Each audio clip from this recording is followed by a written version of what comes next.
So I want you to picture this. Yeah. You are sitting at your desk, right? And you're working. And suddenly the laptop screen just completely freezes on that little spinning beach ball. Oh, I know that feeling all too well. It's the worst. Right. It's instant. You feel your jaw clench up, your shoulders hike up to your ears, your blood pressure just spikes. And for a split second, you literally want to throw the $2,000 machine right out the window. Yeah, you go into full fight or flight over a computer glitch. Exactly. And the question we really want to ask today is, why does that moment, like a completely minor technical glitch, why does it trigger the exact same physical feeling of suffocating dread as, say, being trapped in a passive-aggressive argument with your spouse? It is a wild connection to make, but they really are connected. They are. So today's deep dive is an exercise in what we might call systems archaeology. We are going to answer that exact question. We're looking at excerpts from this incredibly dense, just fascinating text called The Logos of Circulation, a universal grammar of heaven and hell. Which, I mean, that is an incredibly ambitious title. It really is. But the mission of the text actually justifies it. Because the author isn't looking at reality through these, separate, isolated academic silos. We aren't going to just put physics in one box and then put software engineering down the hall and psychology in a totally different building. Right, because that's how we normally study things. Exactly. But here, we are looking for the invariant, the hidden mathematical skeleton underneath all these changing forms. So we are going to look across 10 totally different domains of reality to find a single underlying law that unites every single one of them. Okay, let's unpack this a bit. Because that word logos, it carries a massive amount of historical and philosophical baggage. Oh, absolutely. Thousands of years of it. Right, so we have to be really careful not to use it as just some floaty, abstract buzzword. The text specifically grounds this concept in the Stanford Encyclopedia of Philosophy's entry on the ancient Greek philosopher Heraclitus. Yes, Heraclitus is key here. Now, my understanding of Heraclitus is mostly just the whole, you can't step in the same river twice concept. Like, he was totally obsessed with flux and things changing. But how does constant chaotic change give us a stable skeleton? Well, that river metaphor is actually the perfect place to start. So Heraclitus saw that the universe is in constant motion, yes. But he also recognized that a river only remains a river because the water is flowing within a specific structure. Oh, like the riverbanks? Exactly, the riverbanks. If the water stops flowing, it's a swamp. And if the banks just disappear, it's a flood. So for Heraclitus, the logos was that underlying ordering principle. It is the invisible architecture that actually holds opposing forces together. Making constant change intelligible rather than just pure destructive chaos. Right. It's the structure of the change itself. So if the logos is the riverbank that allows the water to actually be a river, what happens when we apply that to the title's concepts of heaven and hell? Because usually, those words mean harps and clouds or pitchforks and fire. Yeah, totally. But what's fascinating here is that the text abandons those superficial religious metaphors entirely. We are cold booting directly from the structural skeleton itself. I love that. Cold booting reality. Right.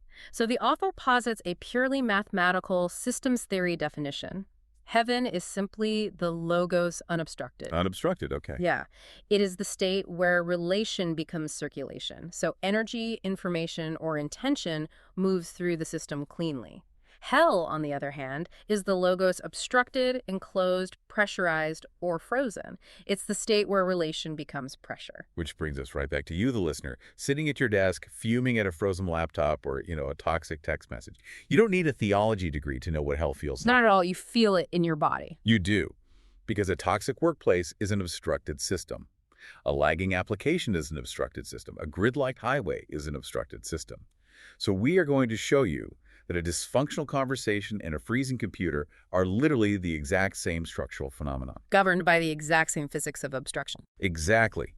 So to do that, we have to start at the absolute bottom. Before we can talk about human systems like factories or psychology, we have to look at the literal physical universe. Right, because if this logos is truly a universal grammar, it has to govern raw energy and matter.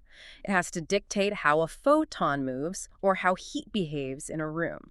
That takes us directly into thermodynamics. But let's make sure we really understand the mechanics here before we just slap the labels heaven and hell onto atoms. Okay, so let's look at the basic laws of heat and energy. In thermodynamics, an open dissipative order is the structural equivalent of heaven. Open dissipative order. Yeah. This means you have an environment where energy flows into the system, does work, and flows out.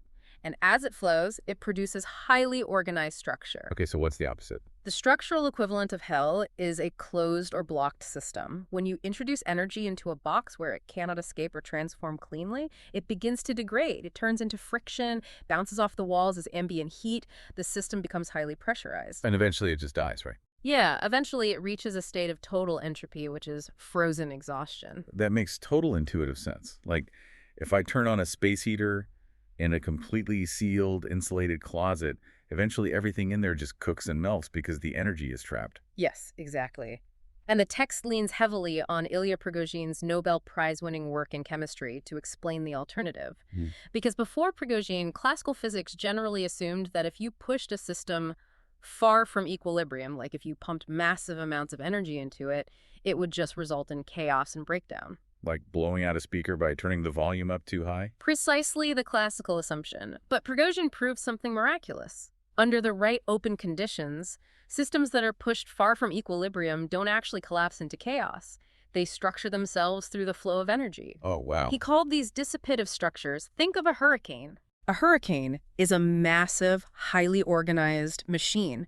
It maintains its incredibly complex spiral structure strictly because it is constantly pulling in warm ocean water, converting it into wind and rain, and dissipating that energy outward. So the flow literally creates the structure. Yes. If you block the hurricane from that flow by moving it over dry land, it falls apart. The flow is the skeleton. That is just wild. But wait, I want to push back on a specific example the text uses right after this. Sure, good. Because it talks about physics and motion and makes this claim. It says, heaven is the straight line, and hell is associated with a curved line. Right. That feels incredibly simplistic to me. Doesn't nature prefer curves? Like planets orbit in ellipses? Those hurricanes you just mentioned are giant spirals. Why is a straight line elevated as the ultimate good here?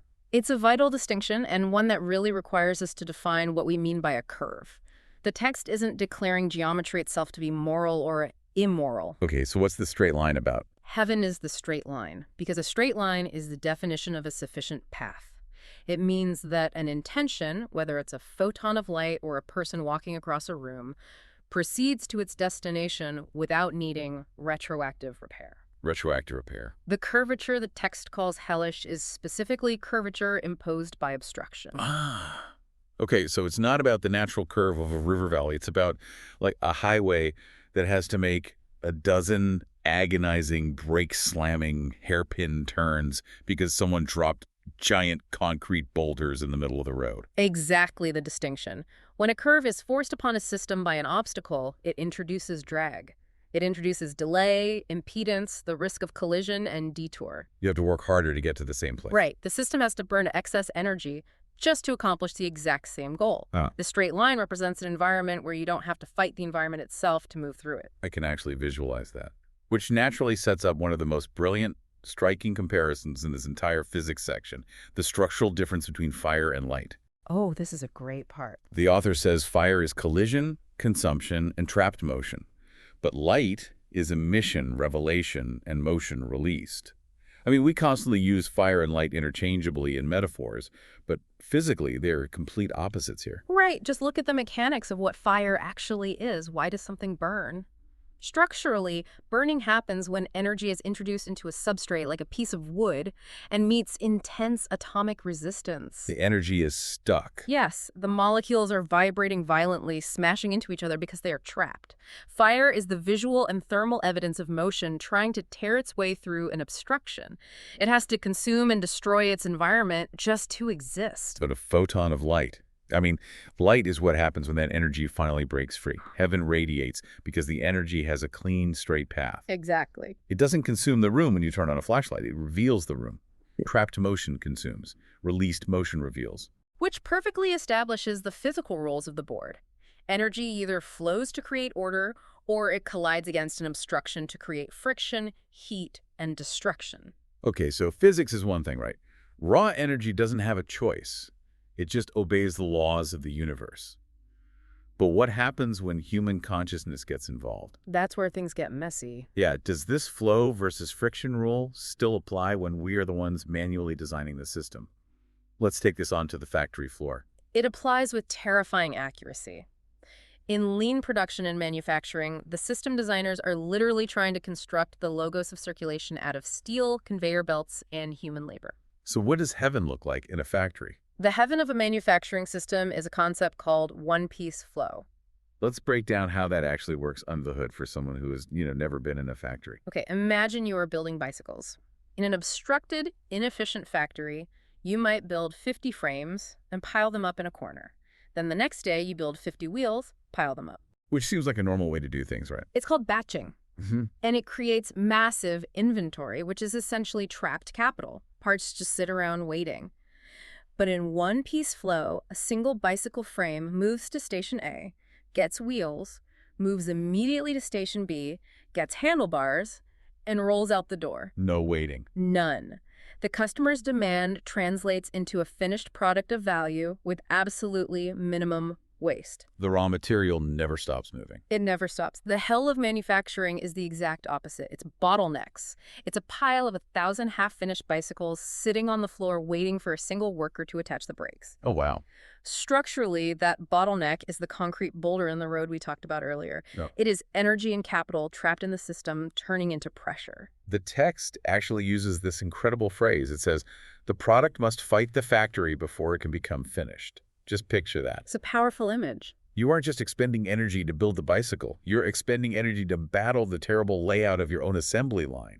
The text calls this the double push. Yes, and if we connect this to the bigger picture, that double push concept is really the Rosetta Stone for the rest of this deep dive. The need to overcome internal system friction before you can execute your primary intention. Exactly. And we can map that exact same factory floor dynamic directly into the invisible architecture of a computer. Software engineering and concurrency. A computer really is just a factory for information, isn't it? It really is. So let's talk about software concurrency. How does a computer experience heaven or hell? It comes down to how the machine manages multiple tasks at once, multiple threads of execution. The heaven of software is straight through execution. Okay, explain that. Imagine a program where every thread has clean, exclusive ownership of the data it needs. The processor doesn't have to constantly switch contexts or stop one task to let another finish. The intention of your code moves through the machine's architecture just like one-piece flow on the factory floor. But I mean, I've written bad code, so I know what the software version of hell looks like. Oh, we all have. Under the hood, software hell is runtime obstruction. A classic example is lock contention. Lock contention. Yeah. Imagine two different threads in a program. Both need to update the exact same bank account balance at the exact same millisecond. They can't. So what happens? The system has to put a lock on that piece of memory. Thread A gets to update it, while thread B is forced to just sit there, spinning its wheels, waiting. It's a pile of bicycles waiting for the brakes. Exactly. And the most taxing form of this is garbage collection debt. In many programming languages, when a program creates a temporary piece of data and then finishes using it, that memory needs to be cleaned up so it can be used again. Right. If the code is sloppy, these orphaned pieces of data just pile up like trash in a room. What does the system do when the room gets full? Eventually, the computer literally has to freeze the main application. Yeah. It stops everything to run a background process called a garbage collector, to scour the system, find the trash, and delete it. And this is why your laptop suddenly freezes when you have 40 browser tabs open. Yeah. The system has to pause its primary intention, letting you read an article, to go clean up its own structural waste. The runtime environment becomes hellish because it is spending more computing power managing its own internal obstruction than actually running the program. It's the product fighting the factory, but happening millions of times a second on a silicon chip. Okay, so take a breath, because here is the massive leap the text makes. The logos isn't just matter. It isn't just conveyor belts or executable code. It is information itself. It is the structure of the nervous system. This is where it gets incredibly deep. Right, because the obvious question is, if raw energy can get trapped in a closed room, and if processing power can get trapped in a software runtime, what happens when information gets trapped in the human mind? We are entering the circulation of meaning, and the text grounds this in cybernetics and information theory, specifically bringing in Gregory Bateson. Okay, I know Bateson. He's a brilliant anthropologist and cyberneticist. Yeah, and he gave us arguably the most useful definition of information in the 20th century. He defined information simply as a difference which makes a difference. I've heard that quote, but honestly, ELI 5 for me. What does that actually mean in practice? Think of a thermostat in your house. The temperature drops from 70 degrees to 68 degrees. That 2-degree drop is a difference. Oh, yeah. But it only becomes information if the thermostat detects it, sends a signal to the furnace, and the furnace turns on to correct the temperature. Oh, I see. The signal successfully circulates, it makes the right correction at the right level, and the system is maintained. That is cybernetic heaven. So what is cybernetic hell? What if the wire to the furnace is cut? That's exactly it. Hell is noise, or what Bateson called the double bind. It is feedback that cannot correct the system. If the wire is cut, the thermostat detects the 68 degrees, but the difference occurs without making a difference. It just accumulates as an error. It's trapped. Right. Or worse, a double bind is when the system receives two contradictory signals at once, like turn the heat up and never turn the heat up. The system paralyzes. Bateson's work shows that the logos isn't the specific temperature. The logos is the underlying circuitry that allows a difference to become a meaningful correction. Here's where it gets really interesting. Because the text takes Bateson's cybernetic feedback loops, takes the software concept of garbage collection debt, and maps them flawlessly onto human psychology and trauma. It is a staggering synthesis. If you look at human psychology through this structural lens, that what is the heaven of the human nervous system? Right. It is integrated regulation. It means your perception, your memory, your bodily sensations, and your core identity are in an open, communicative flow. Give me an example of that flow. You experience a stimulus, it's a loud noise, your brain processes it, realizes it's just a book dropping, your heart rate calibrates, and you move on. The energy dissipates cleanly. But when a person experiences severe trauma, that circuit is broken. Shattered. In the psychological domain, hell takes the form of dissociation, hypervigilance, and threat rumination. But let's look under the hood at why that happens. Yes, structurally speaking. The traumatic event was an influx of energy and terror so overwhelming that the system couldn't process it, it couldn't flow, so the system compartmentalizes it. The memory of the event is exiled from conscious identity. The physical sensation of panic is detached from reality. The trauma becomes an internal obstruction. It's the orphaned memory in the computer code. It is the exact same mechanism. The traumatized nervous system is constantly scanning for threats, constantly triggering false alarms, constantly trying to reconcile this trapped energy. This means a person living with severe trauma is subjected to the psychological double push. Yes. If they just want to do something incredibly simple like speak up in a meeting or trust a friend, they can't just do it. They must first spend massive amounts of hidden internal energy managing the hypervigilance, suppressing the panic trigger, and fighting the dissociation. They are spending all their systemic energy surviving their own internal obstruction. They are fighting their own internal factory just to produce a single moment of connection. When you look at mental health through this lens, it entirely removes the stigma. Completely. It's not a moral failing or a weakness. It is a biological system dealing with trapped kinetic energy. And obviously, if the internal system is obstructed, the way that system communicates with the outside world is going to be obstructed too, which brings us to the domain of language. Language is where the invisible structure of the mind becomes audible to others. Right. If heaven is unimpeded flow, then the heaven of language is speech that carries structure cleanly. It is communication where the words act as a transparent vehicle for the truth of the reality they describe.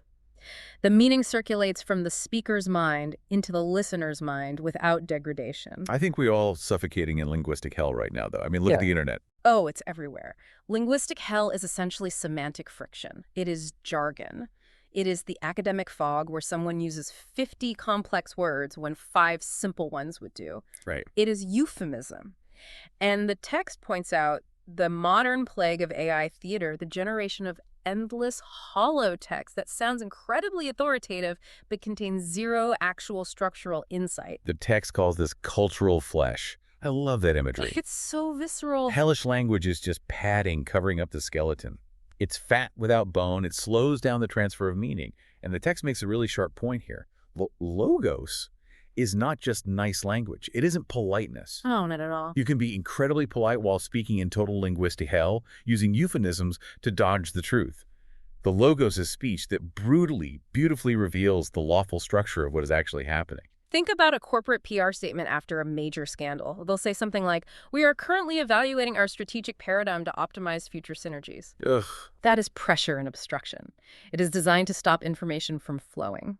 Now compare that to an engineer standing in a basement, pointing at a cracked concrete pillar and saying, the load-bearing wall is failing.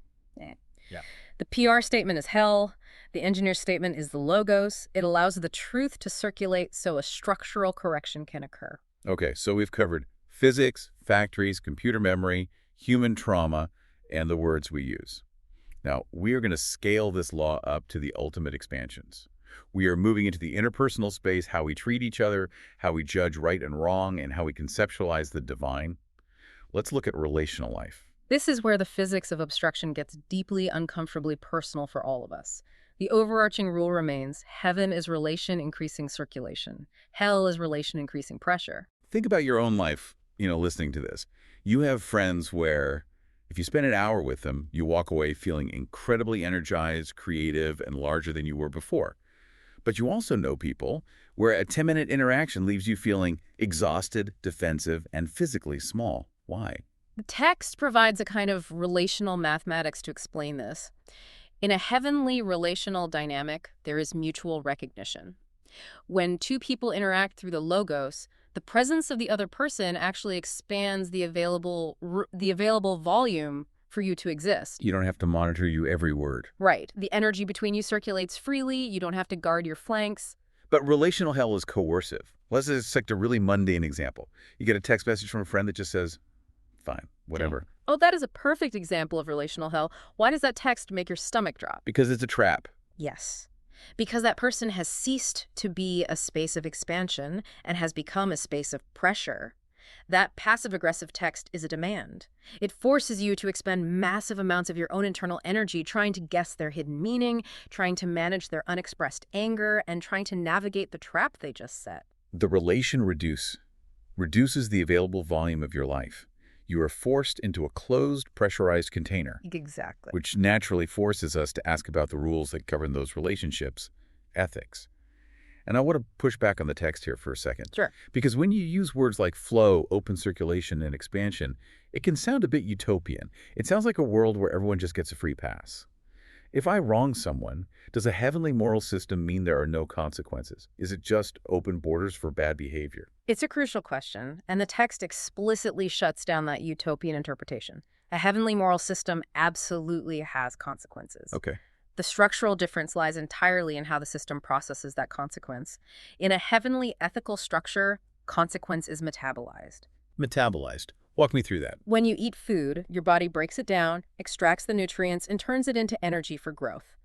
In a healthy ethical system, when a wrong is committed, the pain of that wrong flows through the community and the individual, and it is transformed. Into what? It becomes learning, it becomes active repair, it becomes mercy, and ultimately it elevates the system into a higher order of wisdom. The difference makes a difference. So what does a hellish moral system do with a wrong? It hoards it. A hellish system traps the consequence and refuses to let it transform. It stockpiles the wrong as permanent punishment, as unpayable debt, and as unredeemable shame. Cancel culture, essentially. Or a penal system focused entirely on retribution with zero rehabilitation. Exactly.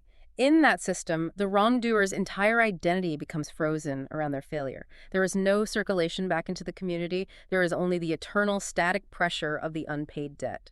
And this concept of ultimate identity brings us to the deepest, most expansive layer of the text's spiritual theology.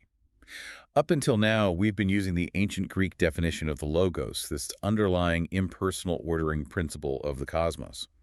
But the text doesn't stop with the Greeks. No, it doesn't. This raises an important question. What is the ultimate nature of this structural reality? Is it just cold math? The text traces the historical transition from the Greek philosophical logos to the Johannine logos, the way the concept is used in the Gospel of John. In the beginning was the Word, the Logos, and the Logos was with God, and the Logos was God. Exactly. But the text zeroes in on the radical, disruptive claim that follows. And the Word became flesh. The Logos incarnates. Structurally speaking, what does incarnation mean here? It means that the ultimate ordering principle of the universe is not just an abstract equation floating in the ether. Yeah. It takes on lived physical form. The text notes that this bridge between the Greek philosophy of a rational universe and the Johannine concept of a personal, loving God has been deeply analyzed by theological groups like Ligonier Ministries. So it's not just a detached law. Right. The biblical writers co-opted the Greek term, but they elevated it. The skeleton of the universe is personal. So how does this theological lens define heaven and hell, keeping our systems theory skeleton intact? Theologically, heaven is not a geographical location with pearly gates where you get a reward after a miserable life. Heaven is defined as native participation in the Logos. Native participation. Yeah, it is the state where ultimate truth moves as love, that love expresses itself in actual physical form, and that form returns to the Creator as joy. It is perfect, unimpeded circulation with reality itself. And theological hell. Hell is defined as anti-metanoia. Metanoia is the Greek word for repentance, but literally it means the changing of one's mind or direction. So theological hell is the absolute systemic refusal of transformation. Refusal to flow. Exactly. It is the relentless reduction of flow, the insistence on staying closed, until that refusal hardens into a permanent, immovable identity. That is a pretty bleak way to look at being stubbornly stuck in your ways. But it makes perfect structural sense. Okay, we have covered 10 distinct domains of reality, from atoms to God. And we've seen the exact same structural skeleton in every single one. Now, we need to bring all of this together to reveal the final, inescapable equations of reality, the universal grammar. To do that, the author requires us to fundamentally redefine two of the most basic human experiences, pain and pleasure. We usually have these mapped completely wrong. Right. Our baseline instinct is to say pleasure equals heaven and pain equals hell. But the text says that it's a dangerous illusion. It is a profound category error. Heaven is not merely pleasure. Why? Because pleasure can easily become an obstruction. It can become numbness. An addiction to pure, static pleasure is just an indulgence that traps you and cuts you off from the flow of reality. Pure pleasure without circulation is just another form of ice. And hell is not merely pain, because, as we discussed with metabolizing consequences, pain can move. Pain is the signal that tells you to pull your hand off the hot stove. The pain of injustice can catalyze a society to reform its laws. The pain of heartbreak can be transformed into incredible art. If the pain is circulating and producing structure, it is not hell. So when does it become hell? The text maps out a terrifying sequential cascade of exactly how hell is constructed out of obstruction. It is a step-by-step collapse. Walk us through that cascade. It begins with pain. But when pain cannot circulate, when the trauma cannot be spoken in therapy, when the bottleneck on the factory floor is ignored by management, when the bad code is never debugged, that trapped pain becomes pressure. The system starts to swell. Yes. And when that pressure cannot find a release valve, it turns into repetition. The threat loops in the traumatized brain. The software thread trying the same deadlocked operation over and over and over, the couple having the exact same screaming match every Tuesday night. Exactly. It's trapped kinetic energy trying to bash its way out. But when that repetition fails to resolve the problem, the system eventually exhausts itself and the repetition becomes an identity. The system stops trying to fix the problem and begins to define itself entirely by the problem. Like, I am just a broken person, or this is just a toxic company, that's how it is, or I guess we are just a miserable couple. And finally, when identity completely loses the capacity to change, it freezes. Total structural death, the complete cessation of the logos. That is the ultimate mathematical state of hell. So if that is the cascade of hell, what is the ultimate definition of true heaven? True heaven is defined in the text as unburdened aliveness. Unburdened aliveness. Yeah. It is living order. It is the state in which whatever is true can move into physical form without being trapped, without being denied, without being distorted by euphemism, and without being forced to repeat itself. It is not static, boring perfection. It is a dynamic, open, and endlessly creative flow. So what does this all mean? We've looked at thermodynamics, lean manufacturing, software runtime, cybernetics, trauma, language, relational volume, ethics, and theology. If you had to distill this entire deep dive down to its absolute essence for the person listening right now, what are the final master formulas? The author delivers two compact formulas with absolute clarity, summarizing the physics of reality. The formula for heaven is logos leads to relation, which leads to circulation, which leads to form, which leads to renewal. And the other side? The formula for hell is logos meets obstruction, which leads to pressure, which leads to repetition, which leads to fixation. It is so stark, and it leads to the ultimate claim of the entire text. The logos is not just one interesting subject among others. The logos is the underlying structural guarantee that allows all of these wildly different domains to translate into each other without losing their integrity. Right. It is the promise that difference does not have to become exile, and that structure does not have to become a prison. Because when the logos flows, beings become more themselves without becoming isolated. Raw energy becomes complex form without degrading into waste.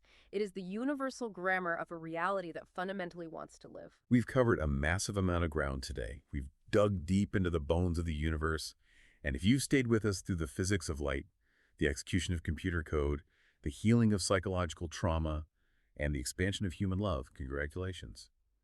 You now possess a new lens for viewing reality. You can see the hidden skeleton. But I want to leave you with one final thought, a challenge, really, based on everything we've unpacked today. If the universe truly operates on this single cross-domain grammar of flow versus friction, consider your own life right now. Think of a persistent hell you are currently experiencing. Maybe it's that chronic bottleneck at your job that is driving you crazy, or maybe it's a recurring pressurized argument with a loved one that never ever seems to resolve.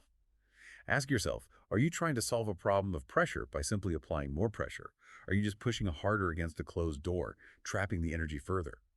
What would it look like structurally to stop fighting the obstruction and instead design a path that simply allows relation to become circulation?